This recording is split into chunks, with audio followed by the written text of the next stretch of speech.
ये जुनून है। मैं एमएनए हूँ, मैं बहुत जल्द आपको असेंबली में नजर आऊंगा। NA 175 जी एन 175 आजाद लड़के। आजाद लड़के।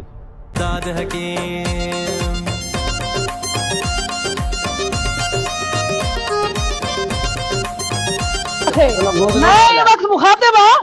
जनाब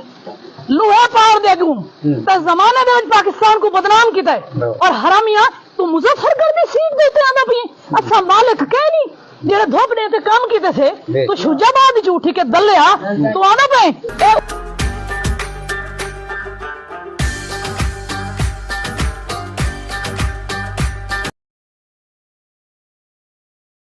बिस्मिल्लाहिर्रहमानिर्रहीम। अस्सलाम वालेकुम वरहमतुल्लाहि वबरकातुहू। अज 28 तारीख मुहर्रम उल हराम दी 24 तारीख जुलाई दी 9 तारीख सावण दी। मैं मुमताज़ तारिक तुसां दे पे वखरी गाल उम्मीद करना मेरे सारे सजन खैर सल्ला दे नाल सो अल्लाह तो अपनी हिफ्ज़ व मान च रखे। अज दी वीडियो दा इंट्रो देख तो पता लग गया उसी मौजू क्या है। अज ये सोशल मीडिया दा हाट टॉपिक चलदा पे। हकीम शहजाद जमशेद दस्ती साहब की खाली थी वाली नशस्त NA 175 उत्ते इलेक्शन लड़न का ऐलान किते ते एक माई आई खड़ी है मेरी तोबा। मेरा ख्याल है हकीम शहजाद जन का जाए इतनी बेइज्जत ना थिया हो जितनी वो की पी है कम। अल्लाह को पता है हुण थीवे क्या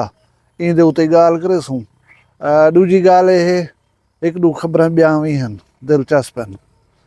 उन्हें दो वजन कने पहले मैं गाल करना चाहना अज मैट्रिक के आने वाले नताइज दे उत्ते ढेर सारे फेसबुक ते दे पासे लोग शेयर की पन साढ़े बाल इतनी नंबर गिदन साढ़े बाल पोजीशन गिदी है। मैं मुबारकबाद देना उन्हें बालें को जेरे इम्तिहान पास कर गिदन है लेकिन ज़्यादा गाल मैं उन्हें नाल करे सा जेरे शुदे रह गए या उन्हें नंबर अच्छे नहीं है। हिम्मत नहीं हारनी दिल छोटा नहीं करना खास कर जी बाले ने जेरे प्यू मां वालदैन मैं उन्हें को रिक्वेस्ट करे सा कि बाले का दिल रखो बाले को इज्जत व एहतराम दो।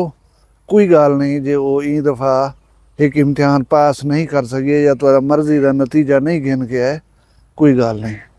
गम न कर जिंदगी पड़ी है अभी कोशिश करे सन इंशाअल्लाह अच्छे नंबर ही गिन के हो सन या तुसा जरा कोई चाह दो ये निकी निकी गाल दे उत्ते बाले को मेहने देवण बालें की हौसला शिक नहीं करन ये जरा है भयानक नताइज देंदे ते बाल जरे वो जाती फैसले बाद औकात करें चाह अबा जे नंबर चंगे नहीं है या पास निवे थी सके तो ये कोई वड्डी गाल का नहीं। तुसा भला मेहनत करो भला ट्राई करो इंशाअल्लाह तुसा कामयाब थी वसो एक जड़े गलत फैसले नहीं करने मूझा नहीं थी होना परेशान नहीं थी होना। उनके बाद मैं मुआशरे दे विच अदम बर्दाश्त गाली थोक दसेंदा रहे ना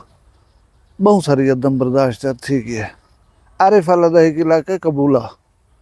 उनदे विच शायद एक घर दे विच दू सौतना रह जान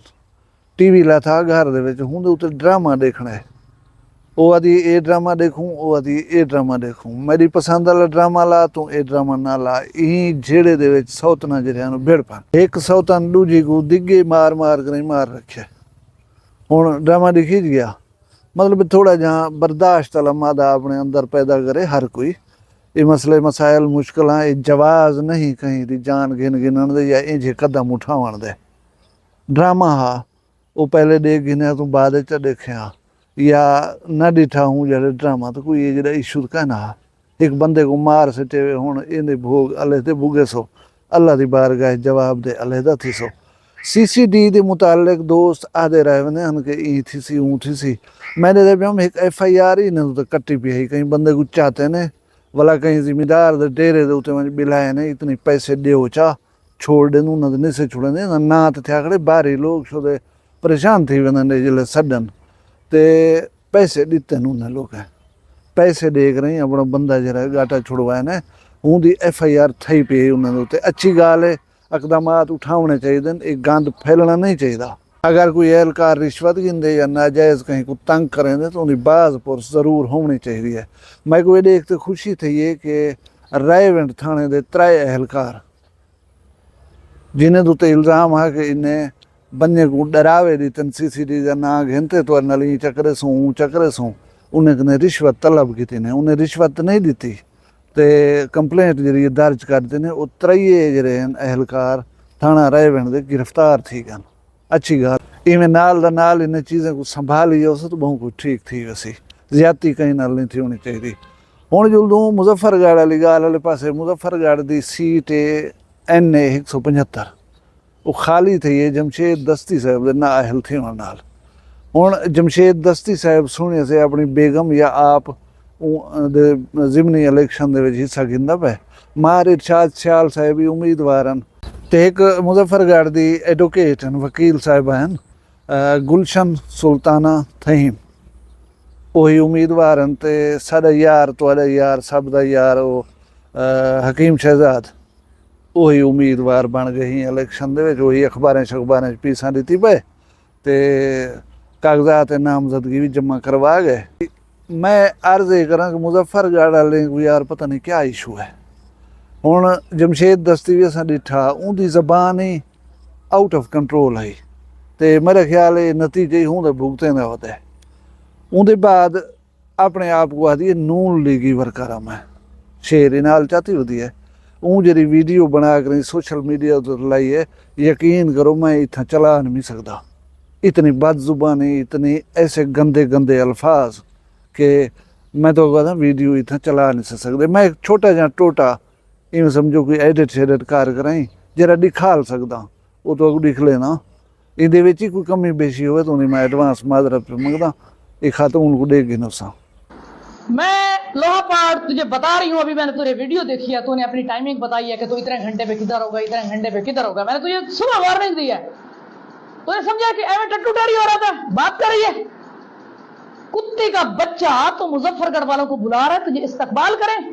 तुझे घूम के लोटे मैं पिलवाऊंगी जैसे मैंने बिहारी तुझे कुत्ता ना तू हरामी बहुत बेहया था अल्लाह तुझे मेरे लिए यहाँ पे ले आया मैं पाकिस्तान का इस्लामी निजाम बनाना चाहती हूँ तो ये छुरी ये उस्त्रा कुत्ते का बच्चा ये तेरे औला चाह रहे ना मैं तेरी तस्वीर बना के मैं सवेरे तेरी टाइमिंग दे उत्ते बिहारी कानूनी दे यकियां इथों दियां ओडड़ियां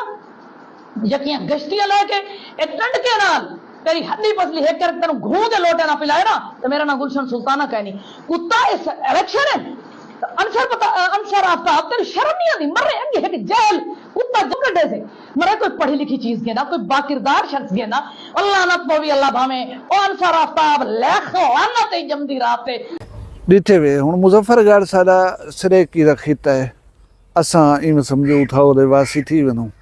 सराइकी लोगों को हम्बल होना चाहिए बाशऊर होना चाहिए शगुफ्ता होना चाहिए ये बात जुबानी जमशेद दस्ती करे नाकाबिल बर्दाश्त है एक खातून करे नहीं भी नाकाबिल बर्दाश्त है कोई करे नहीं करनी चाहिए हकीम शहजाद पाकिस्तानी है कोई इंडिया जो तो नहीं होंगे पाया ये उनका हक है हुण साडा शाह महमूद कुरैशी साहब उतो थार सिंध दे विचों इलेक्शन वहीं लड़दे उनको हक हासिल है एक आम आदमी ये अंधा पैदा इंदे अगेंस्ट इंजी बदजुबानी करेंदे पियो गाली मंदे करेंदे पियो नक कप गिनसूं घूं दा लोटा पिला रसूं इट्स नॉट फेयर और उनको इलेक्शन लड़ना भी चाहिए वो जेझा है जिस किस्म का है वो एक अलहदा बहस है उनका हक है उनको वोट मिलन उनको ना मिलन कंटेस्ट करन उनका हक है उनको रोकन तड़ी धमकी पूजे देवन जरा ये मुनासिब गाल नहीं नून लीगी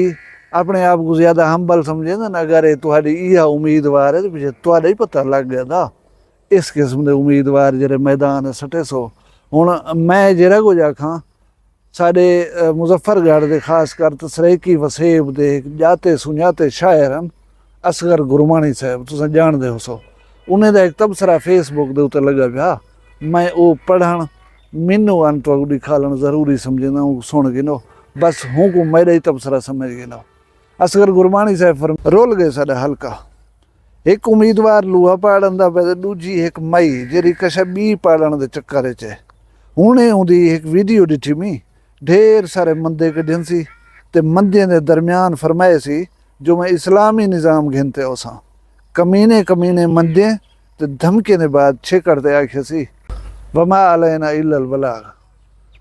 बेहतरीन तबसरा शानदार तबसरा इको वाकई हल्के की बद नसीबी आख्या वन सकता है इको हल्के का रोल वजन ही आख्या वन सकता है हुण ई खातून का एडवोकेट साहिबा का बड़ा इतराज़ ये है कि एक जाहिल बंदा है कहीं पढ़े लिखे बंदे को घेन के आओ हा ते साड़ी नुमाइंदगी करे सी बीबी तू जरी जबान इस्तेमाल करनी पे नुमाइंदा तो वाला तय कोई नहीं होना चाहिए। बहरहाल गेम जरिए वो आदे रहता ना कमेंटेटर के दिलचस्प मरहले दे दाखिल थी गई। देखो हुण क्या बनदे, लूहा पाड़ नक बचेंदे या नहीं बचेंदा, या ये खातून जरिए कित पुजदी है गेम को कितना पुजेंदी है। अल्लाह ताला तो खुश रखे, सलामत रहो, वसदे रहो, तेरे माल रिज़्क शान शर्म दी खैर होए, जित वसदे पे खुश वसो, अपना ढेर सारा ख्याल रखे सो, मगू दुई याद रखे सो, जींदे हो सो काल मिल सो कहीं भी वखरी गाल नाल। फिलहाल मगू दियो इजाजत, अल्लाह हाफिज। वखरी गाल कहनी वखरी गाल मुमताज तारिक दी। वखरिया गाली वखरा चैनल सराइकी वसीब दे सच्चे रंग तुहाडे अपने YouTube चैनल वखरी गाल दे संग। वखरी गाल को YouTube ते सब्सक्राइब करो ते नाल नोटिफिकेशन बिल ऑन करेंदे हुए आल करना ना भुलाए।